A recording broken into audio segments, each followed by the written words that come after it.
magacayga waxa Cabdicasiis Maxamed Yoonis macallin dhiga Ingiriisiga dugsiga aqoon-yahan ra'yigayga haddaan ka dhiibto dadka laga tarxiilay laascaanood anigu waxaan aaminsanaa in la siiyo waqti waayo waxa weeye diintaaba sheegaysa ama quraanka sheegay marka dad la mastaafurinayo in waqti la siiyo waayo 6 bilood ama 4 bilood baa la siinayaa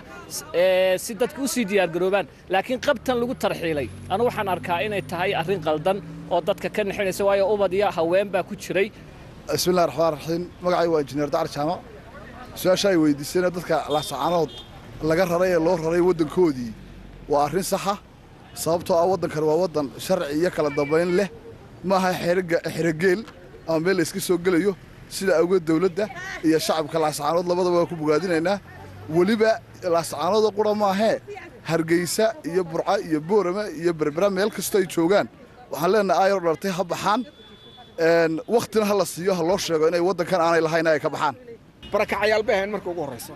in si degdeg ah loo qaado oo la xasuuqo oo markii la xasuuqo ma ahayn laakiin waxa sababay nabadgelyo darteed ayaa sababtay laakiin dadka reer laascaanood ay wax wada lahaayeen ganacsiga iyo xidhiidhku ka dhaxeeyay warta marka ugu horeyso waa in Ilaahay ka baqdaan oo qof waliba wuxuu kula horto waa inuu celiyaa xukuumaduna waa inay daryeeshaa dadka masaakiinta hantidooda waa ay ilaaliso waa ay daryeesho oo ay u celiso oo nin walba wuxuu u lahaa loo celiyo Soomaaliland ma aha dad wax dhacaya ama farataysanaya ama Allahumma salli ala Muhammad